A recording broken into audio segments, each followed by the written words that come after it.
தாய் நாட்டில் நடக்கும் பிரச்சனை கொஞ்சம் கேளுங்க, நம் தமிழரின் நிலைமைகளை பாருங்க.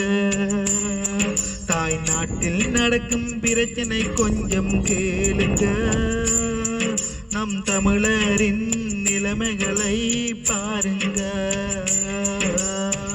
4 பேர் தெரியணுங்க நாட்டு நடக்கும் போராட்டம், 4 பேர் தெரியணுங்க நாட்டு நடக்கும் போராட்டங்கள். நடு ரோட்டில் நிக்கிறாங்க பட்டதாரி இளைஞர்கள், நடு ரோட்டில் நிக்கிறாங்க பட்டதாரி இளைஞர்கள்.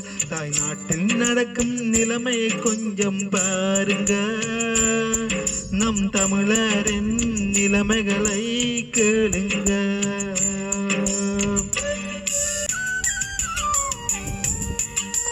தேர்தல் காலம் வரும்போதும் ஊரூராய் வந்துடுவாங்க, தமிழர்களின் பிரச்சனை எல்லாம் தீர்த்து வைப்பேன் சொல்லிடுவாங்க.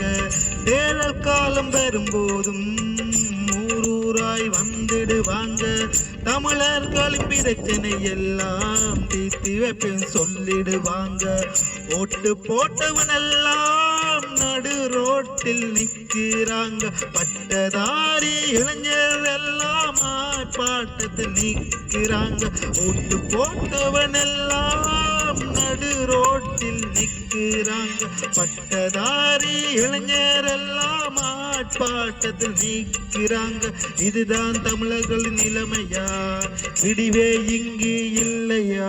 தாய் நாட்டில் நடக்கும் பிரச்சனை கொஞ்சம் கேளுங்க, நம் தமிழரின் நிலைமைகளை பாருங்க. கஷ்டப்பட்டு இந்த பாடலை வந்து எழுதியிருக்கிறேன். புதுசாக வாரவங்க என்னுடைய இந்த வீடியோ பார்த்தவங்க புதுசாக வந்து என்னுடைய சேனல் வந்து சப்ஸ்கிரைப் பண்ணுங்கள், அதே மாதிரி லைக் பண்ணுங்கள், கமெண்ட்ஸ் பண்ணுங்கள். மேலும் வந்து நீங்கள் சப்ஸ்கிரைப் பண்ணினா தான் நான் மேலும் வந்து பாடலை வந்து பாடலை வந்து இந்த யூடியூப் என்னோட தளத்தில் வந்து ஒவ்வொரு பாடலும் வந்து தந்துட்டு இருக்கும்போது தொடர்ச்சியாக அவங்களுக்கு வந்துட்டே இருக்கும். என்னோட உறவுகளை மறக்காமல் சப்ஸ்கிரைப் பண்ணிவிடுங்க. அவ்வளோ தான் என்னால் சொல்ல முடியும். நன்றி, வணக்கம், பாய்.